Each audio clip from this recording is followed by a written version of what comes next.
Hello, good morning dear life, हमारे life, मेरे प्यारे डिस्ट्रीब्यूटर्स, हमारे प्यारे लीडर्स, हमारे प्यारे ऑफिशियल साथी लोग एंड हमारे सभी फ्रेंचाइजी ऑपरेटर्स। आज हमारे वीडियो का 14th डे है। तो आज की वीडियो में हम एक बहुत प्यारा टॉपिक पर डिस्कस करेंगे, जिस टॉपिक के बारे में आप लोग कभी ना कभी कहीं ना कहीं किसी न किसी से सुने होंगे। वो यही है कि पास्ट इज पास्ट, जो बीत गया सो बीत गया, उसके बारे में ज़्यादा ना सोचें। हम सभी लोग सुने होंगे आई थिंक। इसके साथ कुछ और चीज़ हम आपको बताएंगे जो हमने अपने जीवन में सुना था और जिसको इम्प्लीमेंट करके जीवन में आज जो भी जहाँ तक हम आए हैं वो यही है कि पास्ट को भूल जाओ, लेकिन पास्ट में जो सीख हमको मिला है, जो जीवन का पॉजिटिव अनुभव या नेगेटिव अनुभव हुआ कि ये करने से ये होता है और ये करने से ये अच्छा होता है, जो पॉजिटिव अनुभव मिला है, वो सीख जो है, वो पॉजिटिव और नेगेटिव दोनों, वो आप कभी ना भूलें, क्योंकि वो हमारे जीवन में काम पे लगने वाला है। क्लियर? ऐसा ना हो कि जीवन में वही गलतियां दोबारा बार बार कभी हो।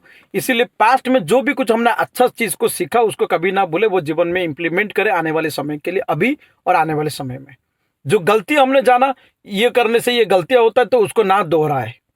पास्ट में ये दोनों चीज मिलता है, जो अच्छा मिला उसको इंप्लीमेंट करो और आगे भी इंप्लीमेंट करते रहो, और जो गलती मिला उसको कभी ना दोहराए। यह हमने पास्ट से सीखना है। लेकिन मैंने कई लोगों को देखा हूं जो प्रेजेंट में रहकर भी पास्ट के अच्छे पलों को बहुत याद करते हैं। अच्छी बात है, अच्छा पल याद करना कौन सा बुरा बात है, ये तो अच्छी बात है। लेकिन पास्ट के अच्छे पल को याद करते करते प्रेजेंट को दोष देते रहते हैं। पहले तो ऐसा था, आज तो ऐसा है ही नहीं। पहले तो ये मिलता था, अब तो है ही नहीं। पहले हमारा रिश्ता कितना अच्छा था, अब तो है ही नहीं। पहले हमारा घर तो ऐसा था, अब तो है ही नहीं। अरे यार, पहले क्या अच्छा था जो आज नहीं है, इससे आप सीख सकते हो। अगर इससे आप दुखी आत्मा.com बनकर घूमते रहेंगे कि अरे पहले ये था अब नहीं है बोल के प्रेजेंट को बार बार दोष देते रहोगे, तो प्रेजेंट तो बिगड़ ही रहा है। और प्रेजेंट की जो नेगेटिव वाइब्रेशन है, इसके कारण फ्यूचर भी बिगड़ने वाला है। इसीलिए पास्ट की अच्छी चीजों को याद करते हो, अच्छी बात है, लेकिन उसके कारण प्रेजेंट पे उसका नेगेटिव असर नहीं होनी चाहिए। ये बातों का भी ध्यान जरूर रखें। ये हुआ एक बात।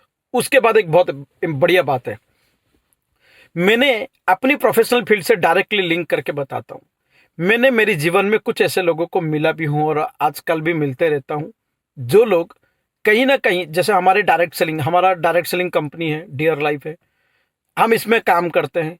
बहुत सारे लोग बहुत बढ़िया तरीके से अपनी क्राइटेरिया मेंटेन करते हैं, 4-5 लोग मेंटेन करते हैं कि बड़ा टीम बनाते हैं, बिजनेस वॉल्यूम बढ़ाते हैं और काम करते हुए बहुत अच्छे अच्छे सपने अपने पूरे करते हैं, लाखों लाखों में इनकम करते हैं। और बहुत सारे लोग हैं जो ऑलरेडी बहुत बढ़िया सेट करके काम कर रहे हैं, वो भी हजार हजार रुपये में बढ़िया कमा रहे हैं। और भी बहुत सारे लोग हैं जो ये सब चीजों को समझ चुका है और उसका मन में एक 100% भरोसा है कि मैं भी ऐसा कुछ बनने वाला हूं, तो वो भी अपनी बढ़िया लेवल पे तैयारी करके काम कर रहा है। लेकिन मैंने कुछ ऐसे लोगों को भी देखा हूं जीवन में, जो इस समय पे वो ओनली पास्ट को याद करते हैं।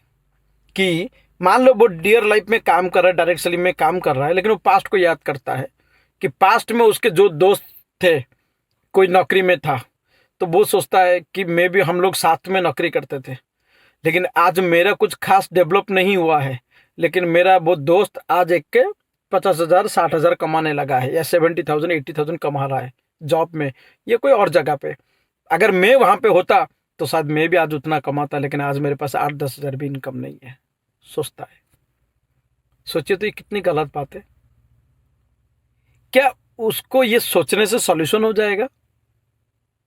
ये सोचने का मतलब यही हुआ ना कि वो अपने आप को बहुत कमजोर समझ रहा है और इंडस्ट्री को कमजोर समझ रहा है। कई ऐसे लोग हमने भी देखा है जो पढ़ाई करते करते करते करते, जब एक समय तक पढ़ाई किया, उसके बाद वो अपनी इस कंपनी में जुड़ा और काम कर रहा है, इस इंडस्ट्री में जुड़ा और काम कर रहा है। और वो एक बार कुछ समय तक काम करके, 2-4 महीना, 6 महीना, 1 साल, 2 साल काम करके वो सोचता है कि अरे यार, मेरा वो दोस्त लोग पढ़ाई कर रहे हैं, अभी करते करते वो लोग को इतना अच्छा नौकरी मिल गया कि उनका ऐसा लाइफ सेट हो गया, उनको तो बहुत अच्छा इज्जत मिलता है क्योंकि वो इतना अच्छा डिग्री उसके पास है, मेरे पास तो वो नहीं है, तो मेरा तो लाइफ बेकार हो गया बोल के बड़ा दुखी बनता रहता है। आप मुझे बताइए, पास्ट में आपने बहुत अच्छा पढ़ाई नहीं कर पाया या जो भी पढ़ाई आपने छोड़ दिया, अब आप क्या करोगे? आप अगेन पढ़ाई करना है, करो ना, कौन मना कर रहा है। लेकिन उसके कारण प्रेजेंट में जो आपको एक महत्वपूर्ण और बेहतरीन इंडस्ट्री मिले, उसको लेकर आप नेगेटिव एनर्जी क्यों अपने माइंड में क्रिएट करते हो? पास्ट का अगर जॉब आपको बहुत पसंद था, आपने छोड़ दिया है, एक तो अगर आपको लग रहा है कि आपने बहुत बड़ा गलत फैसला लिया, तो सबसे बड़ा बात है कि आप अभी गलत फैसला ले रहे हो या गलत सोच रहे हो, है ना? कि अभी आप बोलेंगे ऐसा कैसे, मेरे दोस्त लोग तो अच्छे अच्छे जगह पे पहुंच गए, या मेरे घर परिवार में पड़ोसी वाले तो अच्छे अच्छे जगह पहुंच गए, मैं तो नहीं पहुंच पाया अभी तक। एक बात बताओ, आप एक ऐसा जिंदगी में एक इतना महत्वपूर्ण स्टेप लिया जो हर कोई नहीं लेता है। पूरे 90% लोग, हम हमेशा देखें, भीड़ हमेशा ऐसा जगह पे जाता है जो बहुत ऑर्डिनरी रास्ता होता है। भीड़ वहां है, भीड़ वहां नहीं जाता जब कोई कुछ रेवोल्यूशनरी चेंज, एक बहुत बड़ा क्रांतिकारी परिवर्तन आने वाला है, वहां भीड़ इकट्ठा नहीं, ज्यादा नहीं दिखता है पहले, बट बाद में वहीं दिखता है। जैसे मोबाइल के शुरू हुआ था, हर कोई मोबाइल इस्तेमाल करता था, क्या आज जितने यूज कर रहे हैं? नहीं कर रहे हैं ना। जब कंप्यूटर लैपटॉप वगैरह आया, तब क्या हर कोई इस्तेमाल करता था? नहीं करता था ना। टेलीविजन हर कोई इस्तेमाल करता था क्या? नहीं करता था ना। हर चीज में यही होता है, जब भी कोई बहुत बड़ी परिवर्तन आता है तो इनिशियली वो परिवर्तन में ज्यादा लोग नहीं रहते हैं। ज्यादा लोग नहीं है इसका मतलब आप ये मत समझो कि जहां ज्यादा लोग है वही सही है, क्योंकि ज्यादातर लोगों को मीडिया घुमाते रहता है हर जगह, है ना। आप समझदार बनो, एक बात अपने दिल से पूछो। डायरेक्ट सेलिंग, अगर हम अपने जीवन में डायरेक्ट सेलिंग से नहीं जुड़ते, सबसे बड़ी बात, कभी हमारी सोच बड़ा हो पाता। एक बार अपनी दोस्त से जाके बात करो तो, जो आज उस नौकरी में है जिस नौकरी में आप छोड़कर आ गए थे, या जो पढ़ाई में है वो आपने वो पढ़ाई छोड़कर आ गए थे, एक बार उनसे जाकर पूछो तो कि भाई तेरा आने वाला समय की सपना क्या है, क्या बनना चाहता है, कितनी कमाना चाहता है, क्या तेरे सब सपना है बता तो। जहां वो 20, 25, 50 हजार तक का बात करेगा, वहां आपके सपने अभी कहीं लाखों में पहुंच चुका है। सपना आपका कितना बड़ा है, इतने बड़े सपने आपका ग्रोथ हुआ है। आज वो लोग सोच रहे हैं कि अपनी खुद की कमाई, अपनी परिवार को और अपनी बीवी बच्चे के बारे में। एक बार आप अपने आप से पूछो तो, विदाउट डियर लाइफ हमने कब कब सोच पाया था कि जीवन में हम हजारों लाखों लोगों के लिए करेंगे। सबसे पहले तो इस इंडस्ट्री के कारण, एक इतनी प्यारा सा इंडस्ट्री है कि जिसके कारण हम लोगों के लिए करना मजबूर हो गए। अब डियर लाइफ मिलने के बाद ऐसा लगने लगता है कि जीवन में अगर कुछ करना है तो कुछ दूसरे के लिए करो, दूसरे के चेहरे पे वो खुशियां ला के रखो, दूसरे के सपने पूरा करो, दूसरे के परिवार का हेल्थ अच्छा करो। आप जितने सुबह से रात तक दूसरों की चिंता करते हो, सोचते हो दूसरे के अच्छे करने के लिए, एक बार आप उस दोस्त से जाकर पूछो तो, क्या है उनके पास वो चीज? नहीं है। आपका सोच कितना आगे आ चुका है। सोच में तो ऐसा लगता है कि आसमान और जमीन के अंतर है। आज वो सोचते हैं 15,000, 20,000, 40,000, लेकिन आप सोचते हो, आप बोल रहे हो मेरा तो अभी 15,000 ही नहीं आ रहा है, भले मेरा लाखों का सपना है। भाई लाखों को आपने मेंटली अचीव किया, कितनी बड़ी बात है। वो 15, 20,000, 40,000 कमाने के लिए, उसके लिए अपनी जीवन में कहीं पढ़ाई किया, उसके लिए इंटरव्यू दिया, बहुत मेहनत किया। आपने भी पढ़ाई किया, मेहनत किया, लेकिन वो डायरेक्ट सेलिंग के लिए तो नहीं किया था ना, वो तो नौकरी के लिए किया था। अब तो आप डायरेक्ट सेलिंग कर रहे हो, तो डायरेक्ट सेलिंग में भी सफलता पाने के लिए कुछ साल तो दो 3 साल 4 साल दो तो सही। कोई बोलेगा अगर 2, 3, 4 साल में नहीं मिलेगा, नहीं मिलेगा ऐसा क्यों सोच सकते हो?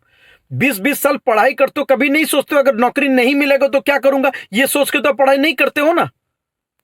तो डायरेक्ट सेलिंग में ये डियर लाइफ में नहीं होगा, होगा कि नहीं होगा, ये सवाल करके आप सोच के क्यों आप अपनी एनर्जी वेस्ट कर रहे हो? अच्छा क्यों नहीं होगा डायरेक्ट सेलिंग? आज डायरेक्ट सेलिंग एक ऐसा बड़ा क्रांतिकारी परिवर्तन है, फाइनेंशियल क्रांतिकारी परिवर्तन है, आर्थिक क्रांतिकारी परिवर्तन। आज पूरी दुनिया में बेरोजगारी की भी एक बहुत बड़ी समस्या, और इंडिया सबसे ज्यादा में है। इस बेरोजगारी की समस्या कई सालों से चल रहा है, कहीं पॉलिटिकल पार्टी आता है हम ये समस्या दूर करेंगे, आज तक कोई कर पाया ना कभी कर पाएगा, आपको लग रहा है? सरकार का हर एक एक डिपार्टमेंट प्राइवेट होते जा रहा है, क्या समस्या खत्म होगा? तो क्या नौकरी मिलेगा? बेरोजगार तो दिन बर दिन और बढ़ता रहेगा। इस बेरोजगारी का जो बड़ा सा समस्या है, इस समस्या का सबसे बढ़िया और माइंड ब्लोइंग समाधान नहीं लग रहा है कि डायरेक्ट सेलिंग है। क्योंकि हर जगह रोजगार करने के लिए आपके पास फाइनेंशियल बहुत बड़ा बैकअप होनी चाहिए, नहीं तो पढ़ाई बहुत अच्छी स्ट्रांग होनी चाहिए, नहीं तो आपकी फैमिली बहुत बढ़िया ठीक ठाक होनी चाहिए, नहीं तो आपकी बहुत अच्छी ऊपर तक पकड़ होनी चाहिए, तभी आप कुछ अच्छा कर पाते हो। या तो आपके पास कुछ एक्स्ट्रा ऑर्डिनरी क्वालिटी टैलेंट हो, या आप बहुत बढ़िया सुपर डुपर खाना पकाते हो जिससे आप फेमस हो गए, या बहुत बढ़िया गाना गाते हो उससे आप फेमस हो गए, या तो आपके पास कुछ स्पेशल क्वालिटी टैलेंट हो। अगर आपके पास ये सब चीज नहीं है, फिनेंशियल बैकअप स्ट्रांग नहीं है, पढ़ाई लिखाई में बहुत एक्स्ट्राऑर्डिनरी नहीं हो, ऊपर में पकड़ आपकी अच्छी नहीं है, स्पेशल क्वालिटी आप में नहीं है, तो ऐसे लोग तो बहुत कम प्रतिशत मिलते हैं ये सारी सुविधा रहते हुए। बाकी बाकी तो 80-90% आम जनता